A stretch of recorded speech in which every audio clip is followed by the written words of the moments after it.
Hi everyone, welcome to the part 3 video in the Kalagnanam series. మీలో ఇంకా ఎవరైనా part 1 and part 2 వీడియోని చూడని వారు ఉంటే ఈ వీడియోని చూసిన తర్వాత ఆ వీడియోను కూడా ఒకసారి చూసేయండి. ఎందుకంటే ఆ వీడియోలో కూడా కాలజ్ఞానం గురించి కొన్ని అదిరిపోయే డీటెయిలింగ్స్ ఉన్నాయి కాబట్టి. అండ్ మన బాబాయ్ 369 ఛానల్ని సబ్స్క్రైబ్ చేసి నన్ను కొంచెం ఎంకరేజ్ చేయండి ప్లీజ్. అండ్ ఇప్పుడు ఈ పార్ట్ 3 వీడియోలో బ్రహ్మం గారి కాలజ్ఞానం గురించి చెప్పిన విశేషాల దగ్గరకు వద్దాం. నంబర్ 1, మేల్చ నీచులను నిర్వంశము చెయ్యును పుట్టించువలే పుణ్యపురుషునొకని పుట్టించుకున్నను భూలోకమునందు మట్టు మీరి గోలయ్యనుమా. దీనికి అర్థము పాపం పోగొట్టుకోవాలని ఉంటే మహానుభావుణ్ణి పంపాలి, లేకపోతే భూమిపై అది గందరగోళం మరియు ప్రమాదకరంగా మారుతుంది. నంబర్ 2, ఆ వాక్యములు అధిభూతుడు ఆలకించి దివిజేంద్రులను జూచి ఇట్లనియే ఒయ్యి విరిచి వీరవసంతుడై పుత్తి కవరాత్ముల నెలకండింతును. దీనికి అర్థము ఆ మాటలు విన్న తర్వాత విష్ణువు ఇంద్రునితో ఇలా అంటాడు: ఓ ఇంద్ర, అహంకారులను మరియు గర్వంతో కొట్టుమిట్టాడుతున్న వాళ్ళని తొలగించడానికి నేను వీరవసంతగా జన్మిస్తాను. నంబర్ 3, మీరు మీ నిజస్థానంబులు చేరగా కొరతలే దికచుండునగా వారు బిరబిర జని స్వస్థనములు చేరగా హరిహర బ్రాహ్మణులు జనిరి త్రిమూర్తులు. దీనికి అర్థము ఇది విన్నవారు తమ అసలు స్థానాలలో విష్ణువుతో జన్మిస్తారు. త్రిమూర్తులు బ్రహ్మ, విష్ణువు మరియు పరమశివుడు కూడా త్వరలోనే జన్మిస్తారు. నంబర్ 4, జనించు విధములు చెప్ప సఖ్యము కాదు గనక గురుకృప వల్ల తెలిసెనిమా. పనుపడి పలికింద పరమాత్మ లీలలు పంచసహస్రానిపై తెలిసెనిమా. దీనికి అర్థము జన్మ మార్గాలు చెప్పలేము కనుక గురువు సహాయంతో మాత్రమే తెలుసుకోగలం. దేవుని పనులు 5000 సంవత్సరాల తర్వాత మాత్రమే తెలుసుకోగలము.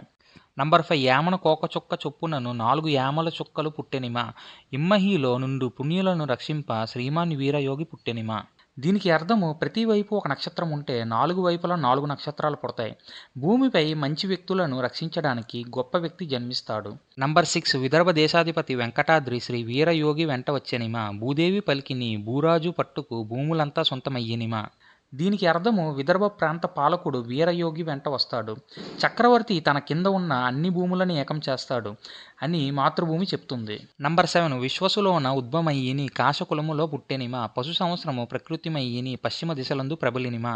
దీనికి అర్థము విశ్వవసు సంవత్సరంలో అతను కాశ సంఘంలోకి వస్తాడు. పశు సంవత్సరంలో అతను సాధారణ మరియు పడమటి వైపులో ప్రకాశిస్తాడు. నంబర్ 8, వాసుదేవుడు పుట్టి వర్ధిల్లుచుండయు వసుధ భారము మాప వచ్చెనిమా. కాశ్మీరు స్థలములు హరి జన్మించి కదలక 6 నెలలు నిలిచినిమా. దీనికి అర్థము పుట్టిన తర్వాత అతను ప్రకాశిస్తాడు మరియు భూమి భారాన్ని తగ్గించడానికి వస్తాడు.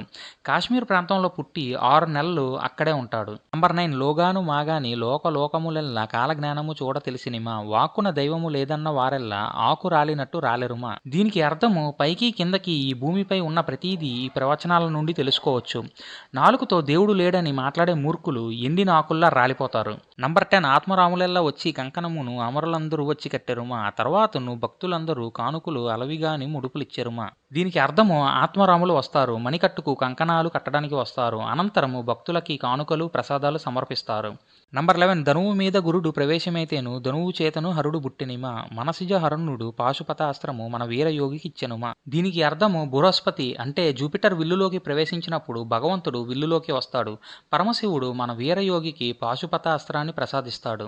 నంబర్ 12, 8 ముద్దులు 9 కాకులు ఉనికితో దిరుగు సుదర్శనంబు కత్తి వట్టేవాడు వీరవసంతుడు కర్ములు చెందాడ వచ్చెనుమా.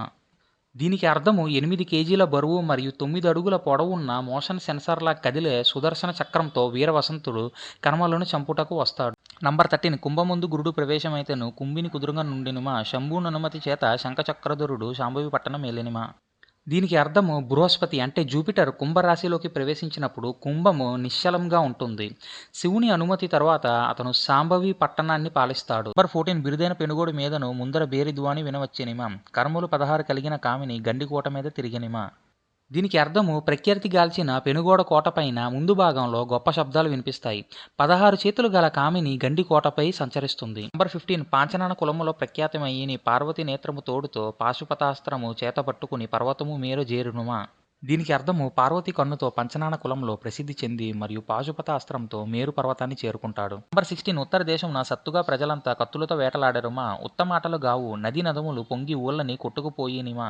దీనికి అర్థము ఉత్తరాన ప్రజలు ఒకరినొకరు కత్తులతో క్రూరంగా వెంటాడుతారు. బూటకపు మాటలు కాదివి, నదులు అనేక గ్రామాలను ముంచెత్తుతాయి.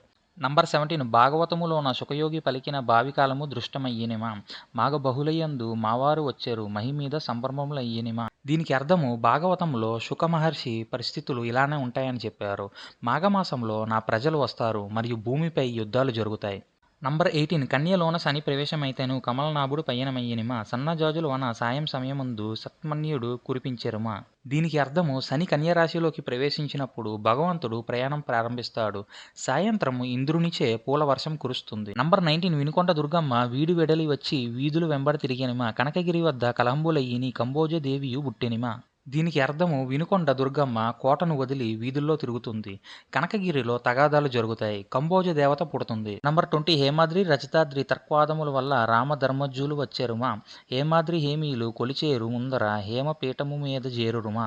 దీనికి అర్థము బంగారు మరియు వెండి ప్రజల నుండి తార్కిక చర్చ నుండి రామధర్మం వస్తుంది. బంగారు ప్రజల బలం ముందు పరీక్షించబడుతుంది. వారు బంగారు ప్రదేశానికి చేరుకుంటారు. ఓకే. ఇప్పుడు మనం పైన డిస్కస్ చేసుకున్న ఈ 20 అంశాలు కూడా బ్రహ్మం గారు కాలజ్ఞానంలో భాగంగా చెప్పినవే. అండ్ ఈ పాయింట్స్‌ని మనం తెలుసుకున్న తర్వాత ఇందులో చాలా వరకు ఫ్యూచర్‌లో జరగడం ఇంపాసిబుల్ లాగా మనకు అనిపిస్తుంది. అండ్ 1, 2 అయితే జరిగాయి. అండ్ మరికొన్ని జరగొచ్చు. But majority of the points అయితే జరగడం ఇంపాసిబుల్ లానే ఉంది.